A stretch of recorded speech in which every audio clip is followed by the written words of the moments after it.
pas un Blues qui est en train de parler de la situation actuelle de Chelsea. Et ça me fait mal. C'est pas un merengue, c'est pas un Catalan, c'est pas un Red ni un Mancunien, mais un amoureux du foot. Je vous parle en tant qu'amoureux du foot. Et ça me fait mal. Ça me fait carrément mal de voir Chelsea dans ces genres de situations-là. Et ça me bouffe le cœur, ça me nique le cerveau, ça me nique carrément le cœur.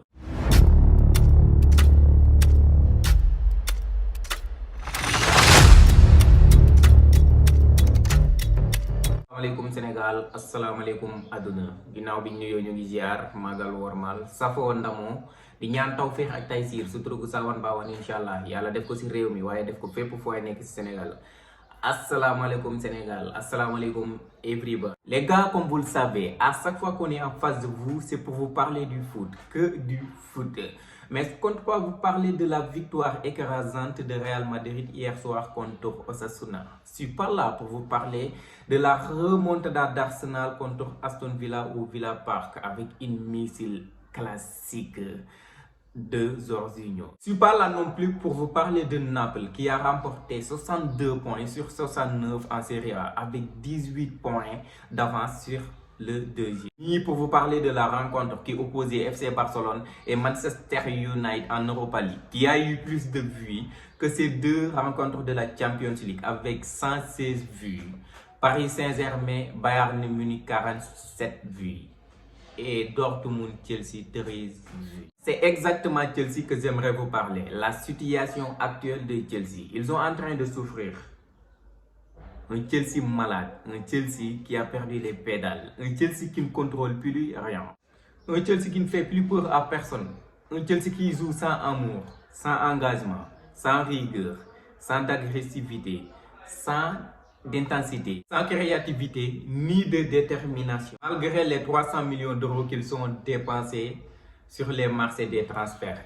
Et c'est un peu chiant de les voir jouer. Ils me niquent le cerveau, hein. Et j'ai même envie de dire qu'ils me cassent les... Et parfois, il y a des gens qui me demandent c'est quoi le problème de Chelsea. Je pense pouvoir vous dire où se trouve exactement le problème. Je pense que le problème se trouve au niveau des vestiaires.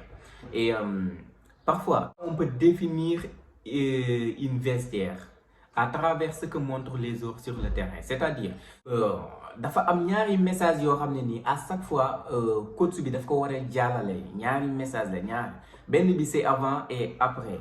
Avant entraînement coach bi war na jàllale benn message pour joueurs yi. Après entraînement am na message bu mu war a jàllale pour joueurs yi. Et avant match aussi am na message bu mu war a jàllale pour joueurs yi. Et même après match am na message bu mu war a jàllale jëmale ko joueurs yi. Et une fois message yooyu noonu benn jàll beneen bi jàllul ça sera une catastrophe, ça sera de la catastrophe. Et bu dee ñaar yëpp jàlluñu nag waaw c'est de la catastrophe totale.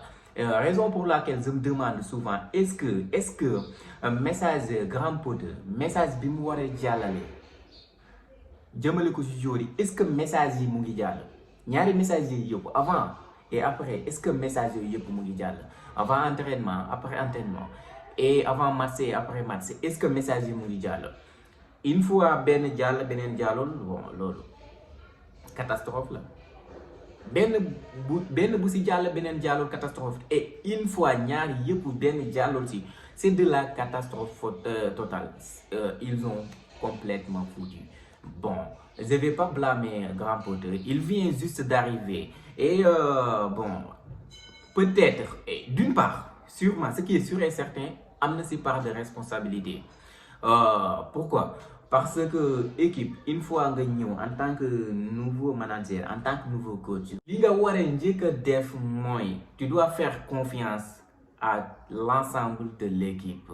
Tu dois faire surtout confiance à des joueurs yi nga xam ne nii avant yow ngay ñëw ñoom ñu ngi fa woon. Mais aussi da nga war a def confiance joueurs yi nga xam ne nii ñoom dafa am lu ñuy signifier ci club bi. Voilà joueurs yi nga xam ne surtout joueurs yi nga xam ne nii dafa am loo xam ne dañ ko jëlal dañ ko def ci club bi dafa am ay trophées yoo xam ne dañ ko jëlal club bi ñooñu peut-être ñooy ñi nga xam ne ñoo la war a mën a jàppale en tant que coach pour nga basé wu si ñoom pour mën a am li nga bëgg.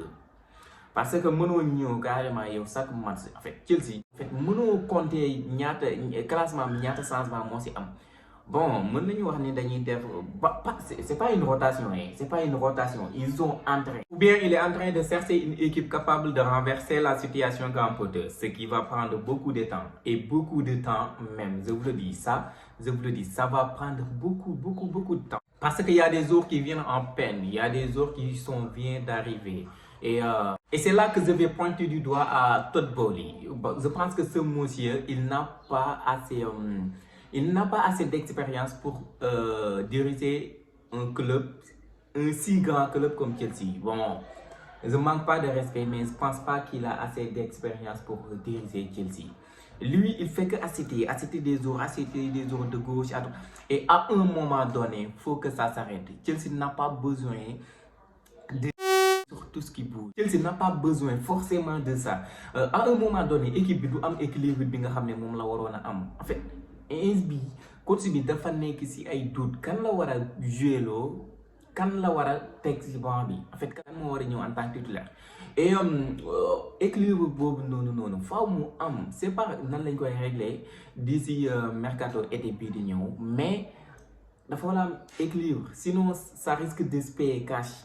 Il y a des stars, il y a des joueurs yoo xam ne mënoo leen a teg ci banc bi, des joueurs yoo xam ne yaa ngi leen di jëndee xaalis bu cher nga leen ñu teg ci banc bi ak salaire yi ñuy am. En fait c'est impossible et loolu mën na perturber à tout le moment, mën na perturber groupe bi à tout le moment. Raison pour laquelle bon mu war a am équilibre quoi. En fait dafa war a am équilibre. Gis nañ fi Chelsea bu Frank Lampard. Bon, mënuñu comparer deux cas yi parce que cas bi c'était à cause de sanctions yi ñu leen tegoon mënatuñu woon a jënd ay joueurs avec le fair play financier. C'est pas yu leen FIFA tegoon mënatuñu woon a jënd ay joueurs.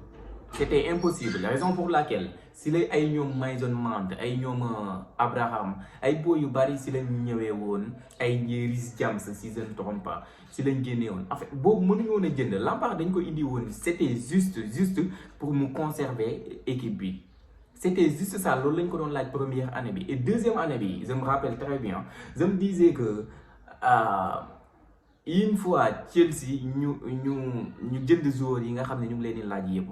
Et ce qui était le cas, jëndoon nañ ci lañ jënd ay Kai Havertz ay joueurs yu bari. En fait on n'a pas assez de temps pour nekk fii nii di defaate wàccewaat liste bi mais joueurs yooyu bu ñu leen indee bon après je me suis dit waouh, c'est à partir de là que Lampard va avoir des sérieux problèmes parce que là avec tout l'argent qu'ils ont dépensé, il doit faire le taf, il doit faire le taf, sinon il risque de se faire virer. Et c'était exactement comme ça. On a commencé, Lampard commence, bon, des hauts et des bas. À un moment donné, ça ne marchait plus. Qu'est-ce qu'ils ont fait? Bon, c'est Lampard. Mais bon, ils l'ont foutu dehors.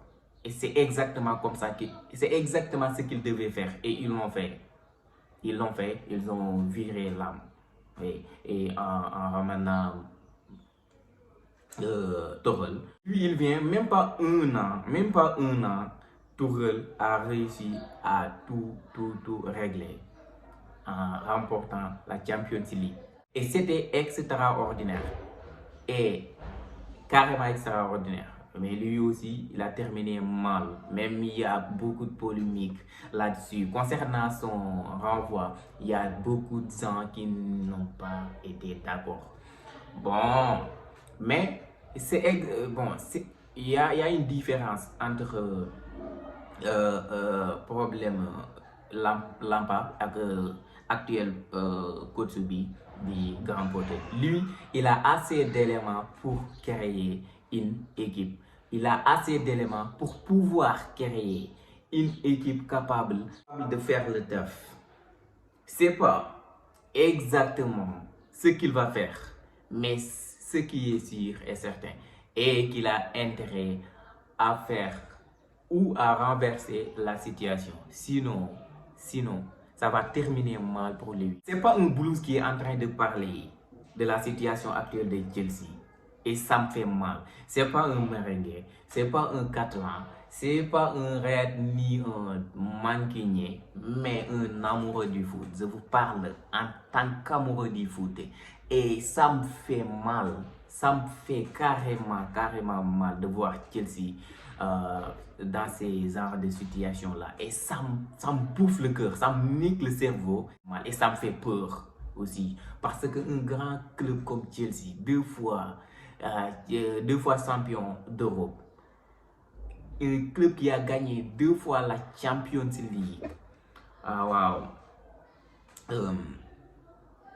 c'est extraordinaire Chelsea.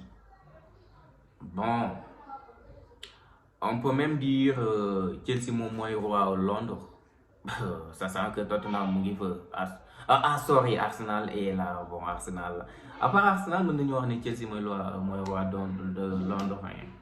Donc c'est un peu difficile de parler de la situation de Chelsea. Abonnez, likez et s'il vous plaît partagez la vidéo. Et c'était DIAKRAH.